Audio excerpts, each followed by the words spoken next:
Listeners, ladies and gentlemen, friends and colleagues, here we are again. It's a late afternoon, it's a lovely sunny day, and today's guest is Rickie Sehgal.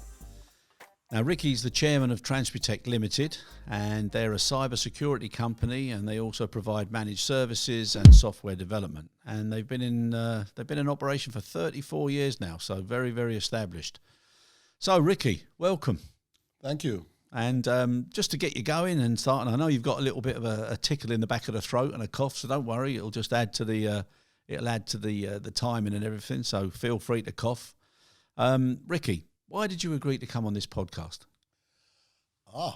Well, Chris, I thought the whole concept of sharing knowledge, expertise, and experience with other people over a short window. You know, we all live very, very busy lives.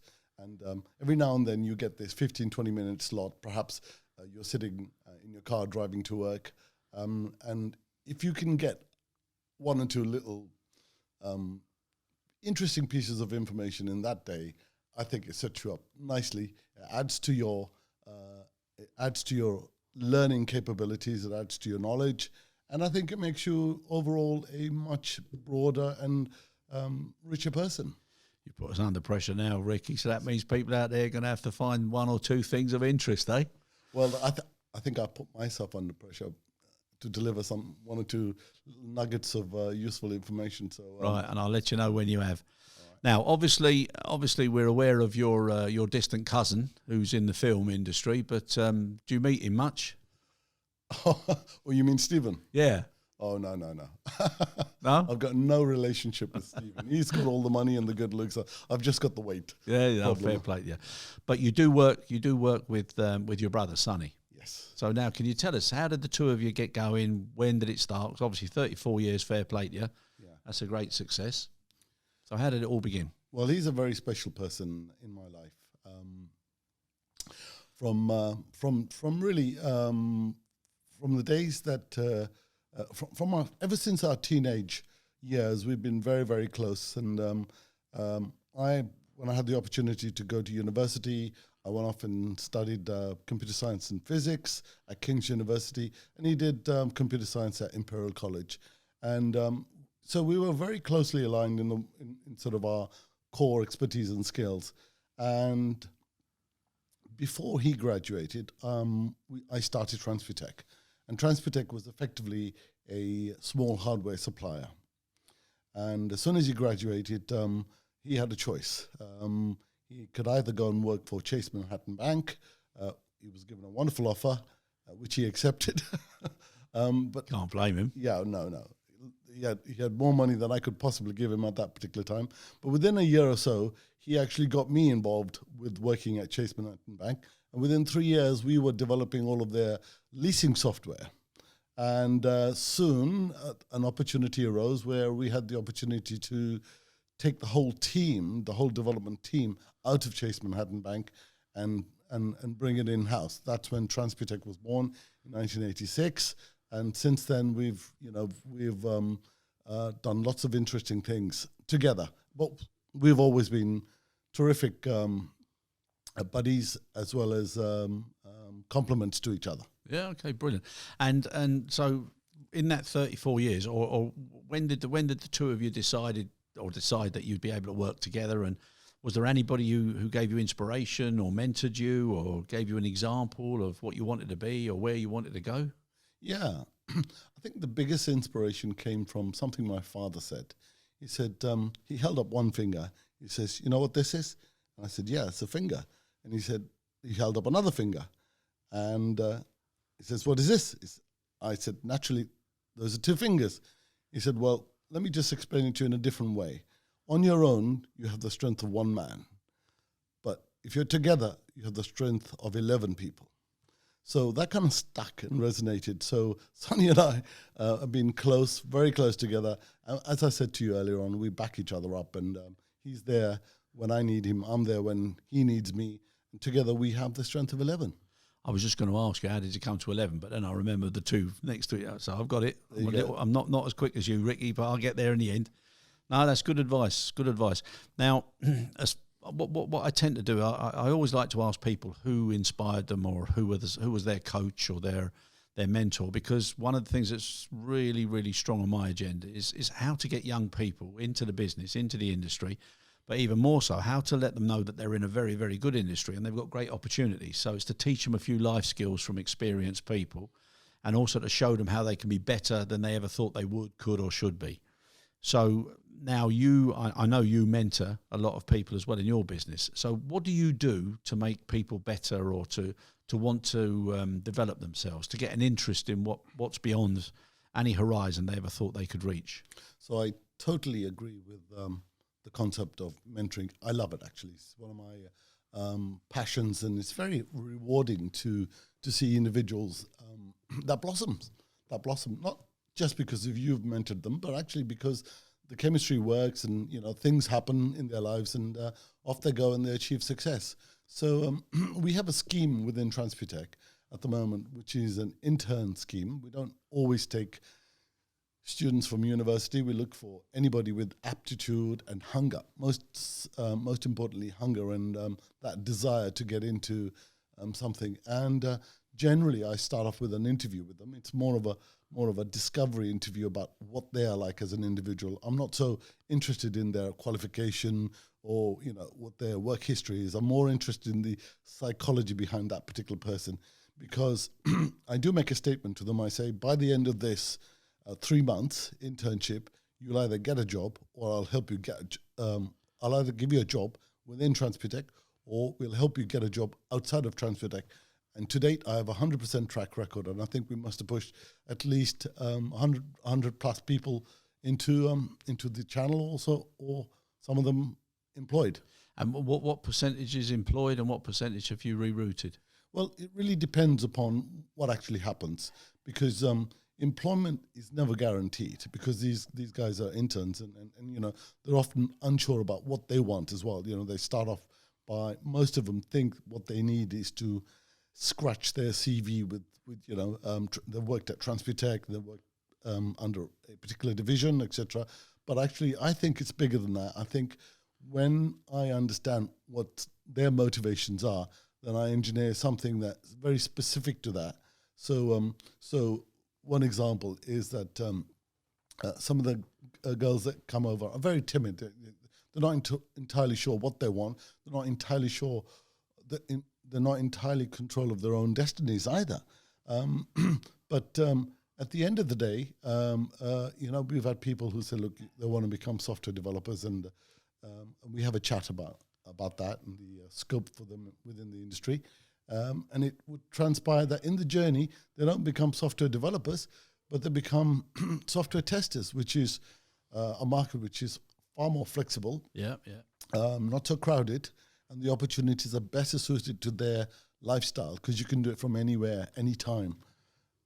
Okay, and I mean, I've met some of the staff that you've got there, and I must admit they're all very, very focused, and they seem very, very engaged. And Victoria, I've spent a bit of time with Victoria. We spoke. We actually spoke yesterday.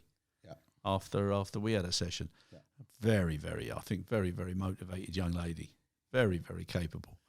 Now, how do you keep those people, and how do you keep them with Transputec?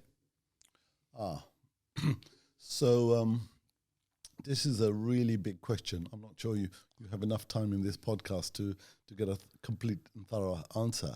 But I would say that we keep people by understanding what they're all about. Everybody knows people don't stay because it's money. Some people stay for other reasons. And once you begin to understand what those other reasons are, together you have an organization that can help them develop those other areas. So it can't just be you understand it and then your organization really can't help them. So take, for example, some people are driven by money, forget those guys. But there are other people that are driven by just career progression, respect, recognition. A gentle tap on the back or a round of applause when there's a company meeting where you recognize that individual for doing something simple, like treating a customer or being a great receptionist. Well, it does wonders for their confidence. And in fact, most of them move their career up and along, sometimes directly up, sometimes sideways, because they have the capabilities to do anything. Yeah. But nobody's given them that confidence to be able to say, oh, actually, yes, yeah, I'll go with that scenario. I'll move from reception into self-support, or move from reception into customer services. Yeah. And one of the things that I was impressed with when I was looking at all that you do is Academy.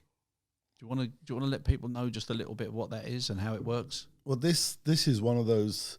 So I said to you earlier on that you've got to have other systems to be able to keep your staff. So we have 3 systems that really are for the benefit of staff. One is called rewards and recognition. I spoke to you about that earlier on, which is recognizing the small things that they do. So it's not just about the big things. It's actually more focused on the little things that you do. It's a bit like your care program. It's that, little touch that sticks out, and it makes them much happier if it's recognized.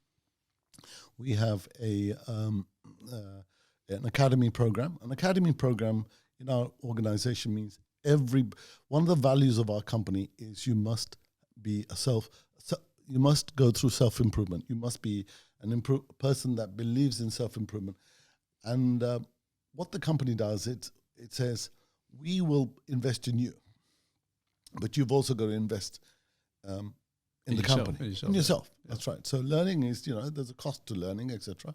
So what the academy does, it actually maps out a particular person's long-term objectives, but in any case, it makes them go through lots and lots of courses throughout the year. And these courses are typically 20 minutes. 20 minutes face-to-face video, video, yeah. with a sort of 10 multiple choice questions after that.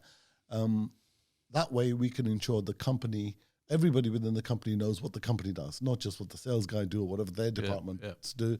They know what the entire company does. So when it comes to rolling out issues like how to be good data police officers, and how to be responsible for the data that you handle, it's actually an easy thing to deliver. It's another academy course. It's multiple academy courses, and people are getting this trickle feed all the time. So the academy actually is a really effective vehicle for brain upgrades. No, good. And how many videos or how many modules, how many elements do you actually have on file now? Oh, it's in the hundreds, if not now, over 1,000. So these cover everything from answering the phone correctly to very department-specific questions, but also much broader ones. One of the things I spoke to you about was to get you to come over and actually speak to our staff in what the customer's perspective is. What does the customer look for in a good supplier? Is it just prices, or is it something else? It's got to be a lot more to that. So that would typically have been an academy course. Everybody within that organization, our organization, would have done that course. Okay, good. Well, more than happy to come, Rickie, and looking forward to it. Now, Rickie, from the introduction where I mentioned the first line of the 3 areas of your business, which was cyber security. Yeah. Obviously, people would be really interested in that, and everybody's thinking cyber security. Oh, well, what's going on here? And I can remember I got such a shock. Okay, a real genuine shock. So what I'd just like you to explain, and that word that no matter how you use it or in whatever sentence, hack can never sound good. So if you can just explain now and shock people listening, okay, so I want you to shock them. So you don't have to go into any, real lovely theoretical, tactical or technical terminology. Just tell people how at risk they are and the fact that they've probably all been hacked. Well, I think you're right. They probably all have been hacked at some particular point. I'll tell you why. It's because we're a generation, we'll be known as the generation that have been so open on the internet. The internet's been a fantastic toy. We give our information away willingly. Some of the kids post every single moment of their life on the internet. We are effectively giving the most valuable asset, which is our own personalities, our own data, away. Yeah. Now, you might think hacking is It's a bit like the old days, leaving the windows and the doors open. Not many people would do it now. Well, not even drawing the curtains. Yeah. Yeah. In Yeah. this case, exactly. That's got me thinking. That's right. So I think people look at hacking as something only bad guys do. Yeah. Well, actually, governments around the world are now today the biggest hackers. So let me give you an example. Okay. So do you remember 30, 40 years ago, you had those phone systems where you had the dial and you dialed, it was a circular dial. I was only 4 then, Ricky. Well, yes. Perhaps before your time, they had these phones where you stuck your finger in a dial and swung it around, etc. Even even during the early stages of telephony development, there were backdoors. Governments were listening in to phone calls. That kind of surveillance was built into the apparatus. Today, governments monitor everything, the internet particularly. Yep. And people have got this false perception that, if they buy a piece of software with encryption, end-to-end encryption, that they're actually safe.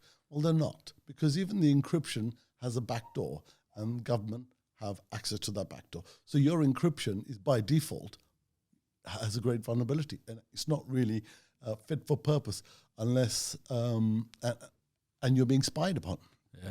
You're spied upon. A lot of people don't recognize that today. I mean, if I was to give you a number, there are almost about 20,000 new vulnerability attacks that are being manufactured. Some by government, some by unethical hackers who want to enrich themselves. And actually, they do. Hacking is really profitable. When you make 14, 15 million bucks from hacking, you invest that money back in more hacking.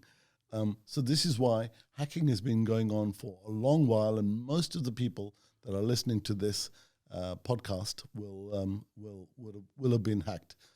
And one of the things that do you remember, Chris, when you first spoke to us about security? Yeah. I said, if you give me permission and you give me your email, I'll tell you when you were hacked, last time you were hacked, your password that you used, etc. Yeah, I remember only too well. All in the time it took me to drink a damn cup of tea. Yes, within half an hour we could tell you when you were hacked and why you were hacked and how many other places that you hacked, because you aren't necessarily hacked with the direct things that you do. It's all the indirect things that you do as well. Like, for example, you might, log on to B&Q and submit your personal credentials, and then they get hacked. Yeah. So, unfortunately, your personal data is already out there. What you've got to do is you just got to be smart, and you've got to be proactive in managing your own personal security and identity data. I think it might have been those high heel leather shoes that done it, Ricky. Well, they are known to attract the wrong kind of people. Yeah. In the hacking world. But seriously though, I mean, I was absolutely flabbergasted how quickly you were able to find my details, and we did another exercise with another group of people, and half of them had already been, and some of them very severely hacked. Now, what advice or what would you say to people? How would they try and prevent as well as they can? I think so my advice is that you've really got to change the culture. You've got to change the culture, whether you're an individual or whether you're an organization. You've got to look at data, just like you do, just like you look at your, the green dollar note. Yeah, your valuables. It is absolutely as valuable, if not more valuable. It's got a longer lifespan than the dollar or the pound. So if you look at it in terms of cash, do the things that you would do with your cash. Protect it, keep it somewhere safe. Don't flash it around. Change passwords. There are certain things that you can do to help yourself. Changing passwords, having multiple form of authentication are all small things that you can do to prevent that. But it's attitude first, then the apparatus. I mean, I'm not sure if it is or it isn't, because I've never actually really thought about it in a great deal of detail. But you might know. Schools now, do they actually cover it in IT? Do they cover how to protect yourself, what you should and shouldn't do? Is there guidance now? No, I don't think so. I think schools, like government, are running way, way behind technology, with social media really setting the pace. they are way, way behind. I think kids experience cybersecurity now through different forms. So some of the diseases that are caused by the new social media engines, depression, bullying, etc. Well, part of it comes through the leakage of information, passing of that information and distribution of that information. So if you can get access to people's profiles, you can target them. Yeah. And if you target them, I'll give you an example. There are Eastern European rings that actually give phones and laptops away to children. Not necessarily in the UK, but children free of charge. Yeah. And those devices are infected with viruses, and those viruses spread. So if you're a hacker and you want to distribute your wares to on the internet, it's a medium. It's a medium to get people out there spreading spreading the virus. It's terrible. My God. And kids are so susceptible to that. They don't recognize it because the parents don't understand the danger. You knew you wouldn't send your child out to play in a park alone, unattended. But as far as your data is concerned, your kid's data's out there, completely unattended, being picked up by any person that they want, and it's being sold over and over again. It's terrible. It beggars belief. But again, coming back to schools, why don't they now start teaching people and teaching the youngsters now? Look, what's the point of showing where you are all the time, what time you're in, what time you're out? And just looking after their passwords and what they do and say and everything. I think the schools aren't the only people who share that responsibility. I think the parents have a bigger stake in educating their kids. We get it. We know we've paid the price. Many of us have paid the price. I have. Certainly my own personal identity has been stolen, so I'm very conscious about my own personal security. So I think the schools are important, but parents are more important. There might be issues, you could argue that schools are underfunded at the moment. Perhaps they have an argument for that. But I guess that, before you rely upon schools, we should take every effort to bring our kids up to speed and warn them of the consequences. And I suppose now I'm just thinking about it, and even more of a, I've got your cough now, Rickie. Jesus Christ, what have you given me now? But even more of a concern now is some of the companies are so naive. Well, the companies historically have really been quite neglectful when it comes to data protection. Before 2018, we all knew data protection existed, but actually, the authorities didn't have teeth. Yeah. There was really nothing there. Yes, you could be fined; it'd be a couple of $100,000, but actually, relative to everything else, it wouldn't be an extinction event for the business.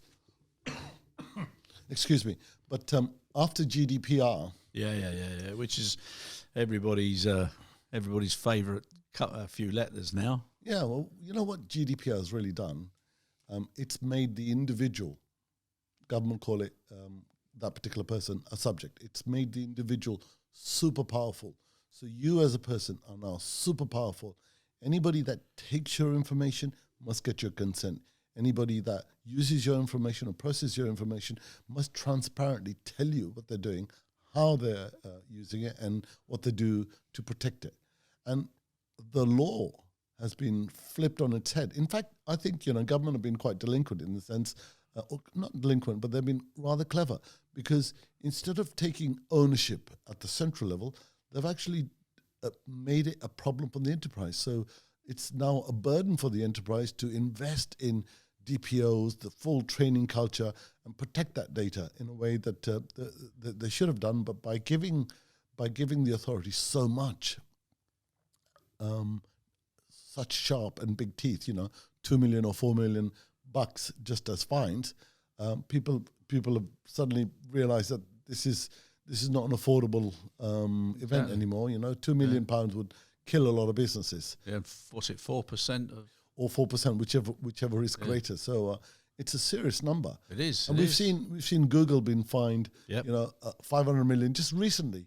We've seen people like McAfee, who are the antivirus people, they've been fined. So, all the big boys, the trusted people, the ones that have had the PR machine saying, you can trust us, we're safe.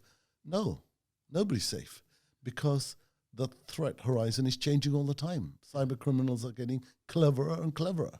So why do you think that so many companies are so complacent? And sorry, we should probably explain to people what DPO is as well. What DPO stands for is Data Protection Officer. Yeah.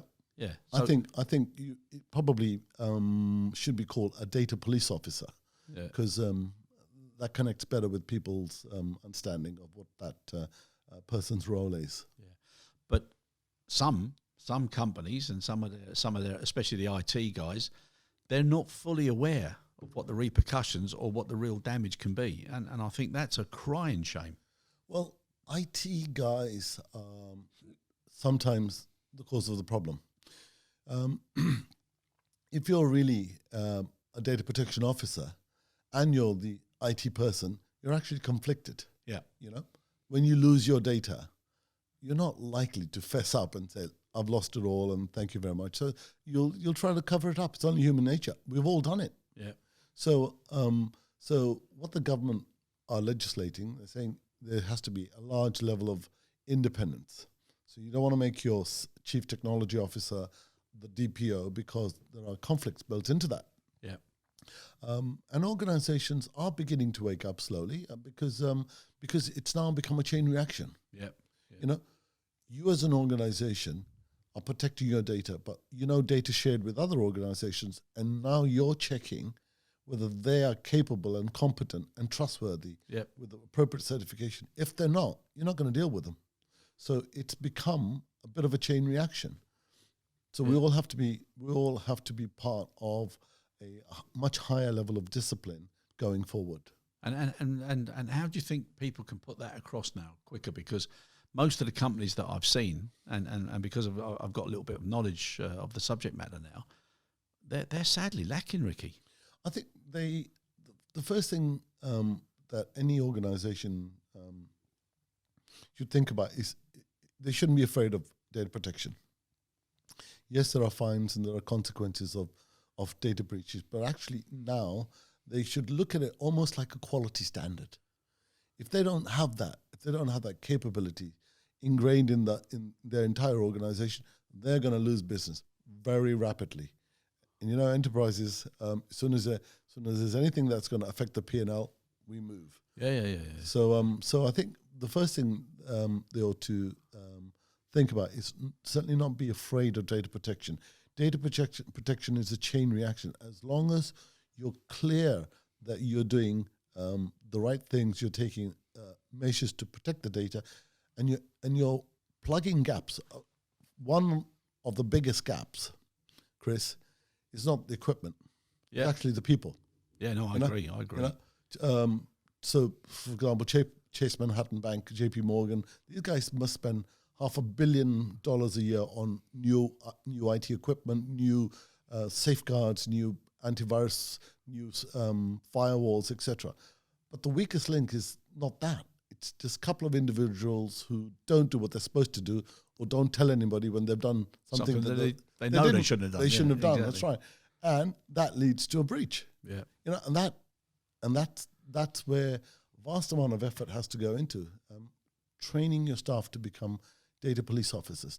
Literally look after their cash, because it is making them care, Rickie. Making them care. And if you look at headlines from years gone by where ministers have left briefcases on trains or in the back of a taxi, I mean, I just can't understand that sort of thing happening. It's crazy. So this care principle, which I've been telling you about, it's something that I think has got an awful lot of mileage. Consider all responsibilities every time. And if people did that, then things would be a lot better. Now, Rickie, obviously I know you a lot better than just having a chat now on a podcast, and I know how hard you work. How do you relax? What do you do to sort of get away? Relax. I think work for me is also relaxing. You know, my wife says, "Oh, darling, you don't really have a good work-life balance. You know, you should be happy." And and every time I say, "I am happy," can I get any happier by just following, doing things that you do? Probably not. So overall, I think, you know, work makes me happy. Work gives me fulfillment. It gives me relevancy. I love learning. So because of my work, I spend a lot of time educating myself.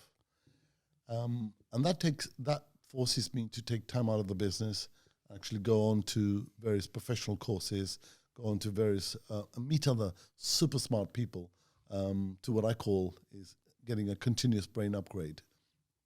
That's a good way of putting it. But there must be something. I know you do yoga. Who told you that? I don't know.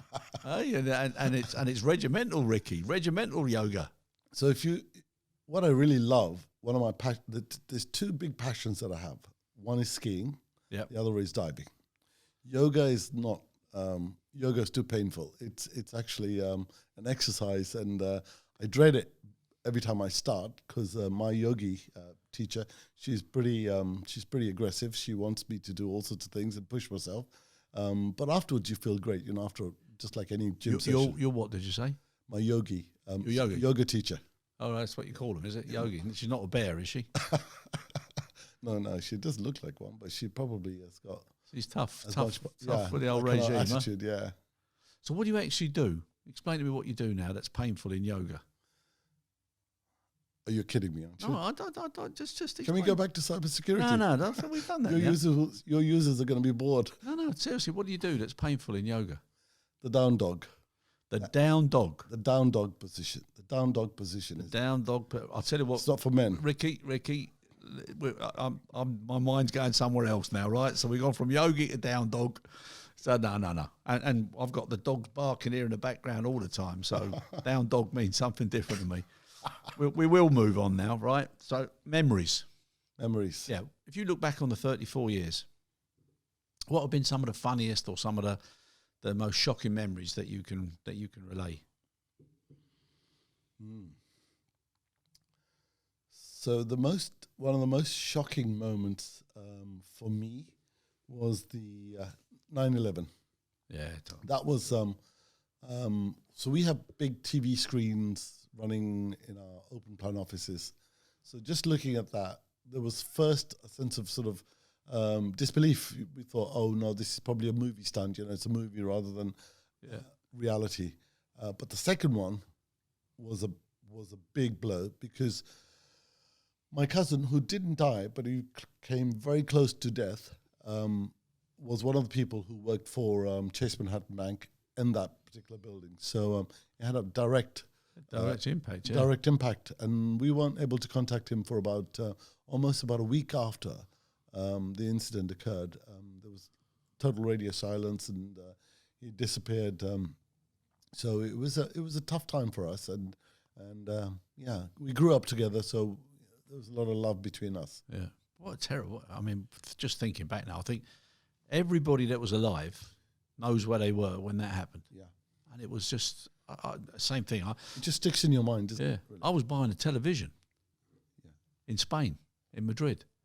And I remember looking at all the TV screens when it all came, because it came on all the screens. And I, honest to God, I thought it was a Bruce Willis film or something. I couldn't believe it. And then everybody was in shock. All the cars pulled over, everybody. It was incredible. Yeah. Terrible thing. Yeah. Terrible thing. God bless everybody. It was awful. Yeah.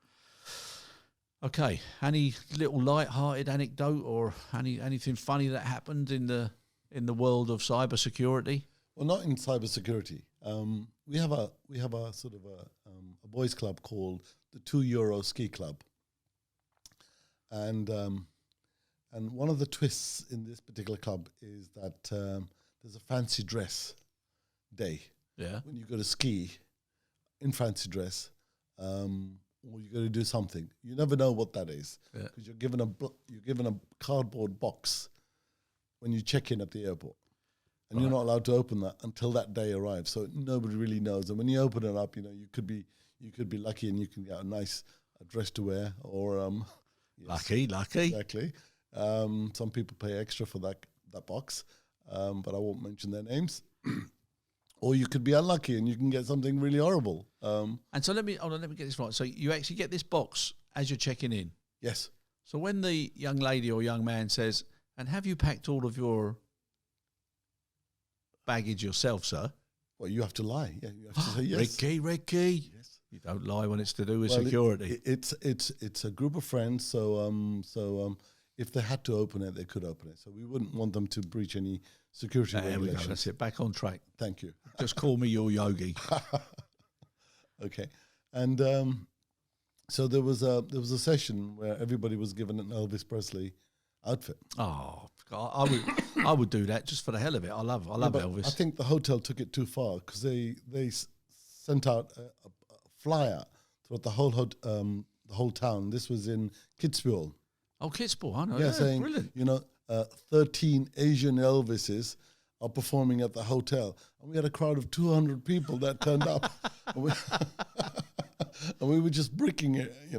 We had to sing in front of them. By the end of the evening, it was such a wild party. Everybody was dancing. I have it on video in case you want to see it. Yeah, I know. It was an amazing evening. Ricky, we'll put that on. Yeah, Salem, Okay. Our technical expert, he'll definitely put that on. What's your favourite Elvis song? Return to Sender. Return to Sender. And what were some of the other specials that were on there? There were the usual lot. I thought yours would have been Suspicious Minds. No, not really. There was Suspicious Mind. It was mine.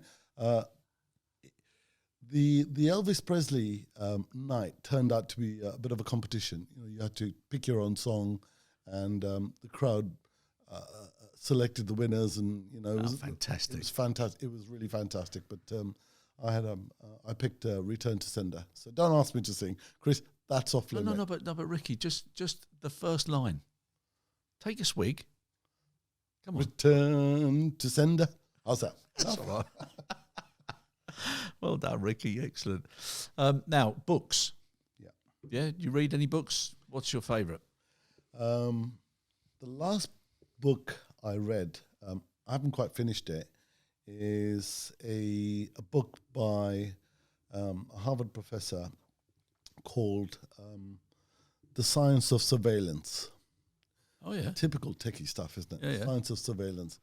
And in that book, the professor done 30 years of research around surveillance and actually exposes some of the things that have been going on, how Google and their AI engine has developed to become such a powerful predictive tool for presenting the right products to you, etc., and how that market has obviously completely changed the way in which we all shop nowadays. Yeah. So some of the unethical things that were done, but there weren't laws at that time to call them unethical. These were clever people doing clever things, way, way, way beyond the visibility of government or any kind of authority, and they did it. Yeah.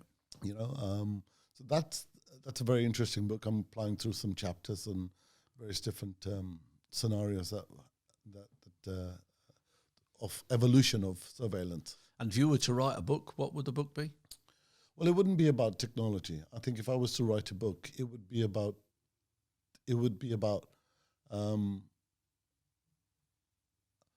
the different driving forces within individuals and how we think, our belief system.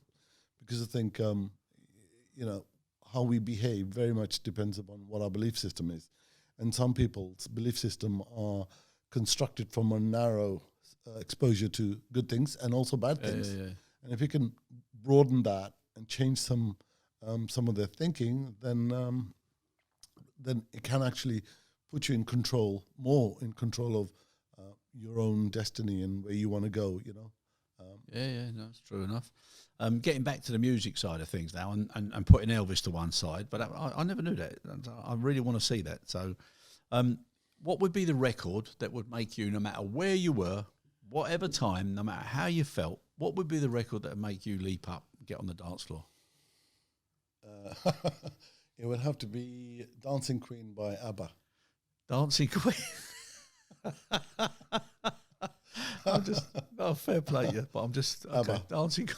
Dancing Queen by ABBA. Yeah. Dancing Queen by ABBA. I cannot help it. It's like autopilot. Just get up there. Yeah, that's what it is. The feet just is. It's an auto reaction. Yeah, dancing completely. Queen. Fantastic. Completely. What would you dance to? Or what would the one for me is Barry White. You're the first to last, my everything. Well, you look like Barry. That's White. You know, not the color, but the thighs, the voice. Thanks very much, Ricky. Well, at least I'm pleased that you think I look like Barry White. Yeah, fair play, yeah. No, that always does it for me. I think I just love it. Now, vacation. Yeah. Where was your last vacation? Why did you pick it? And what would you think of it? So the last vacation was a quickie. It was a quick trip to Amsterdam. Look at the tulip gardens. Ricky, this isn't going well, mate. Dancing Queen, looking at tulip gardens. Yeah, and cyber security. My lawyers will be in touch with you. Yeah, sure that none of this is broadcast. Yeah. So looking at the tulip gardens. Well, my wife likes tulips, so you got to do things. Yeah. You got to do things together. Get the old brownie points. Absolutely. Chelsea garden show, flower show. She went. I didn't want to go. I'm not that committed. Not even for the tulips. Not even for the tulips. For me, it was just really just utilising the long bank holiday. Yeah. Get away. And Amsterdam is a great place. It's not just tulips. There's other kind of plants there that you can go and enjoy. No, excellent. And what's your favourite local restaurant? My favourite local restaurant. Give them a plug. Okay, it would be the Apple Tree in Gerrard's Cross. Yeah. Yeah. And what sort of menus there? All the menus have calories against them. Oh my God! Exactly. Yeah, exactly. All the menu items have calories against them. So, when you're picking it, do you have one of these Fitbits? I've got it. I've got one of these interactive watches, Ricky. But I don't do calorie counting. So you've just called me Barry White, and now you're talking about calories. So the app allows you to feed in all your intake, right? Yeah, I've got. Yeah. So when you go to a restaurant, what's the biggest problem? You don't know what you're eating. You don't. Mate, you're going there for a bit of fun, not to think about stuff like that. Oh well, the fun is an important element of it, the most important element of it. But if you can get the calorie count, that's a big bonus. Yes. So stick it into the Fitbit, and I feel as if I'm losing weight, even though I'm not. Yeah. Oh well. After I give a word down at a local kebab place to see if they can start doing that then. And what's it called again? It's called the Apple Tree. The Apple Tree. In Gerrard's Cross. Okay, right. So you were giving a nice plug there. Yeah. Now, bucket lists. What would you like to do that you haven't done yet? So I've got a fairly big bucket list. The next thing on the bucket list is a shark dive. Okay. So I've been planning that a little while. And I think it'll happen either this June, July, or a little bit later on this year. There's a lot going on in my life at the moment, but that's definitely next. After that, there's a walk up to base camp in Everest. Tibet. Yeah, Everest. Yeah. Everest base camp.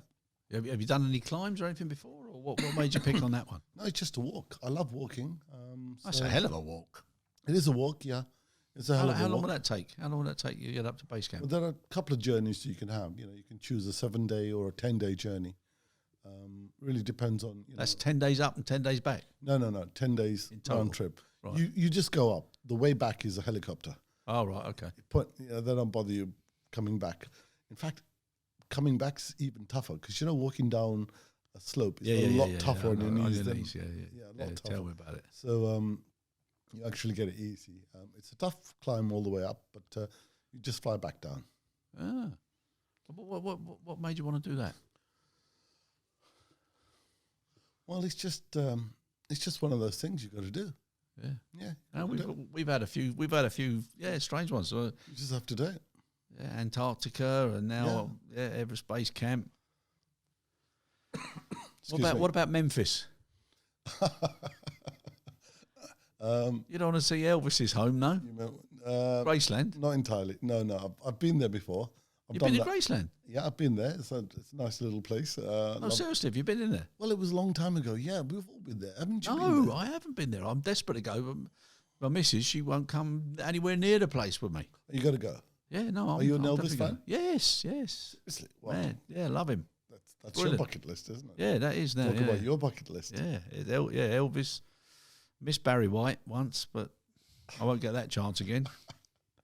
Okay, right, brilliant. Now, so we've done the book, we've done the holiday, we've done the restaurant. Now, any advice? What would you give to anybody now who was thinking of getting into your side of the business? Into cyber? Yeah, cybersecurity. And do you want to mention something about crisis control? Well, it's the child of cybersecurity, isn't it? Really, because whenever you have cybersecurity is effectively an incident. Yep. And there are, depending on the organization and the severity of the attack, there are either specific critical paths that you'll follow. Yep. Because you've got to report it back to the authorities. Yep. Or if it's a low severity stuff, you deal with it with a whole bunch of assets and with an action plan, a lightweight action plan. Yeah, and how to bring it back to normality. Exactly. Yeah, exactly. So having sort of suffered for years in the managed service industry, where whenever you had P1, a P1 is what we call a priority one incident, right? Whenever you're looking after somebody else's IT and you have a P1, you drop your pants and everything, you've only got a short SLA to fix it. Yeah. The issue we've always had for years is that P1s don't happen whenever they're convenient to you. They always happen when it's least convenient for you or your team. And to get the team together, because the teams may not be all in the same room. There might be, if it happens overnight, then they're all asleep.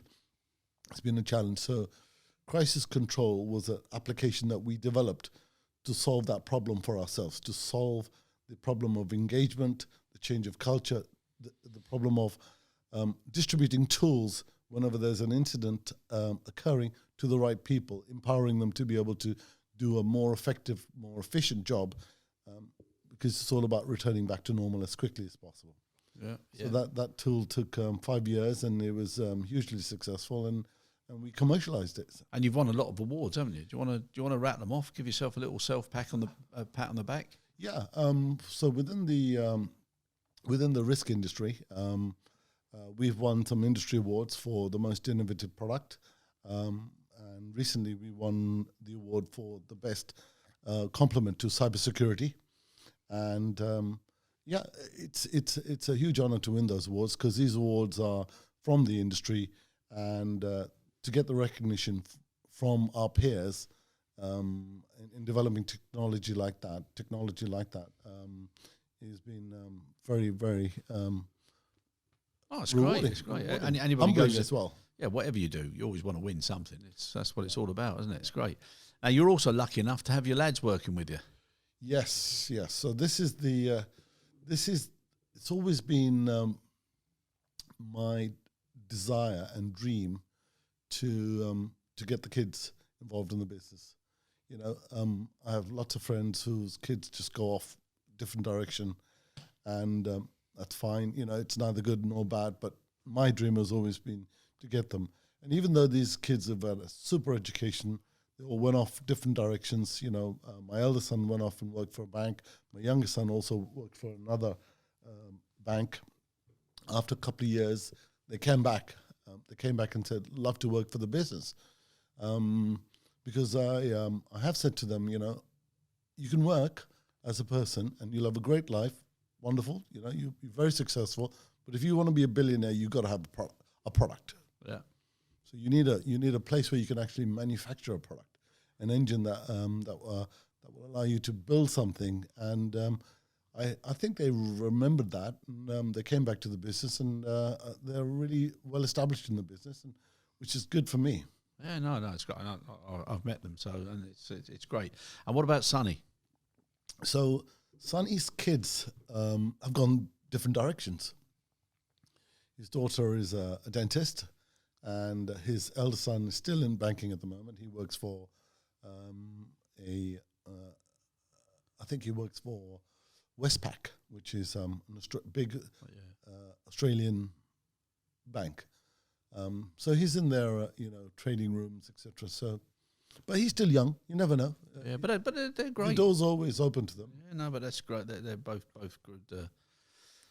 Great ways to spend your time.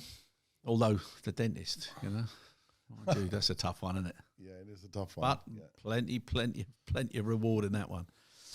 Rickie, now, if you were to look into the future, how would you see things now develop on the cyber security side, both on the positive side and then also on the more the darker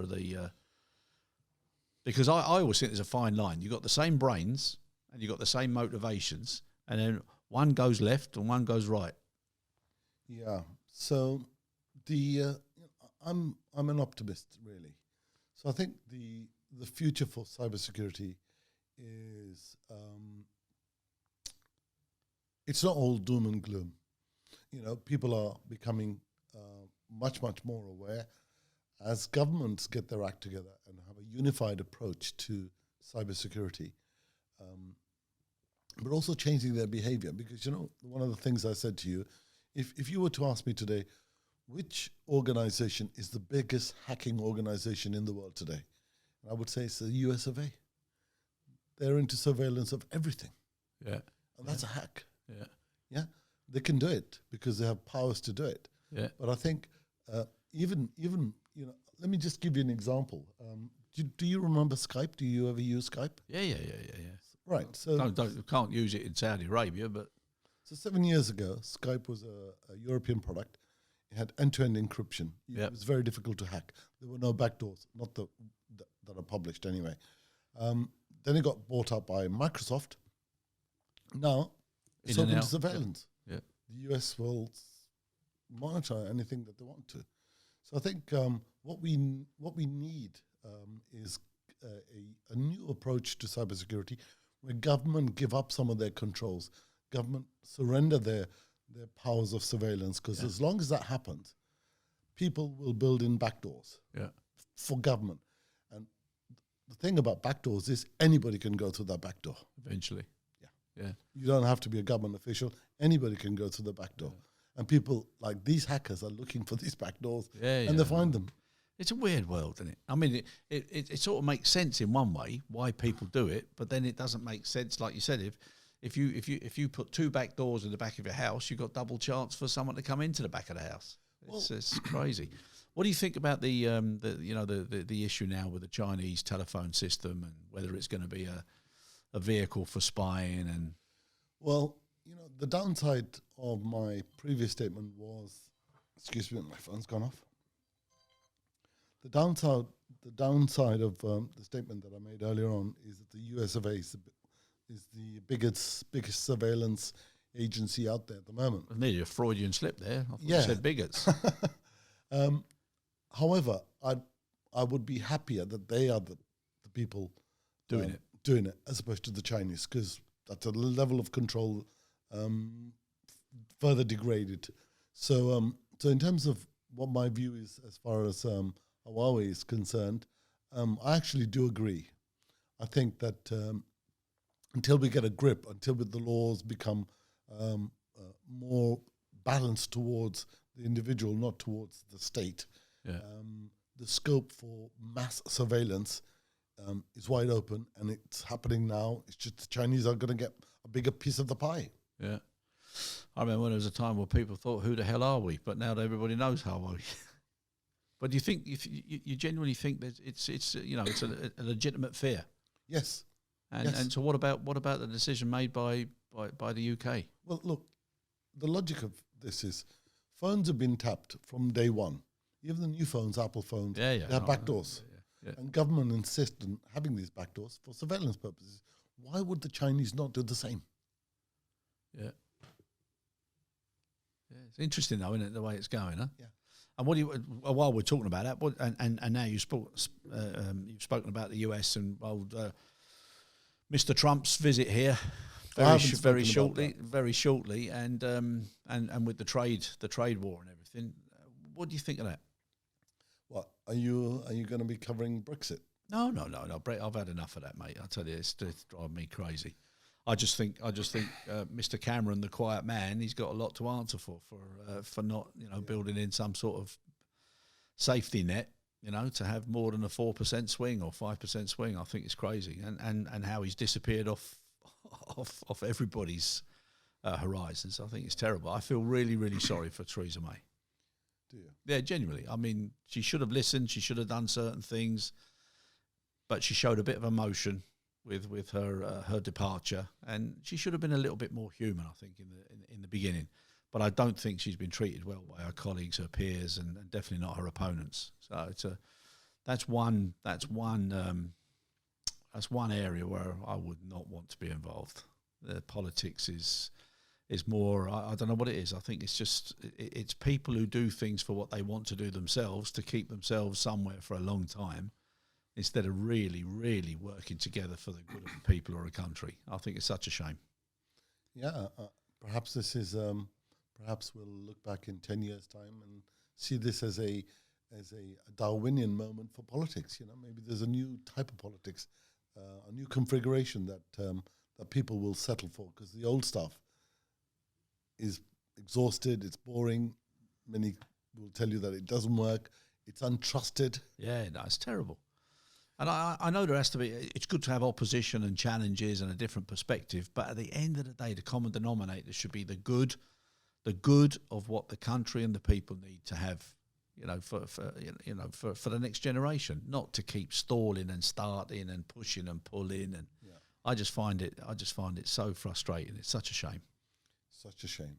Totally. It's terrible. Egos and their own self longevity instead of the good of. And also not looking at people who've been in business. You've got a lot of people who've never done anything as far as business is concerned, or any amount of pressure, and then they're supposedly running the country. Yeah. I think I tend to agree with you. I think the situation that we have is a mess, but I don't blame democracy for that. I think democracy has really worked well. The numbers have been such that there's been a tiny sliver of difference between those that want to stay, those that want to go. And when the country's divided that way, and the politicians are no longer united, you're gonna get this situation, which is a complete deadlock, no matter what happens. But that's why they should have had a safety net and a swing. Yes, there should have been a delta. So yes. Minimum delta of. So from somebody who was sitting there looking at the risk, and whoever advised Cameron or himself or where, I just find that it's incredible, amazing. Anyhow, enough of politics. We're not going to get very far with that one. But as far as yourself is concerned now, is there any thing you'd like to say to anybody if they need to get hold of you, if they'd like to be in contact? How would they do so? Sure, if they want to get in touch with me, it's very easy. The company's called Transputec. No, I was talking about dressing up as Elvis and doing a turn. Oh, I see. No, I'm only joking. Yeah, the company's called Transputec. We're easy to find on the internet. And I'm not going to give you my email address, obviously, because, I care about data protection. I'm not even going to give you my telephone number. But the people, if they're genuinely interested in reaching out to me, I'd love to hear from them. Contact me through the company or even my LinkedIn account. It's Rickie Sehgal. And let's have a conversation. Good. And if you did write a book, Rickie, the title I think it would be is I Can See You. I Can See You. Rickie, I can see you. It's been an absolute pleasure seeing you. I really, really enjoyed it, as ever, and wishing you great success, and what you're doing is fantastic. Thanks for your time. Really appreciate it. Thank you.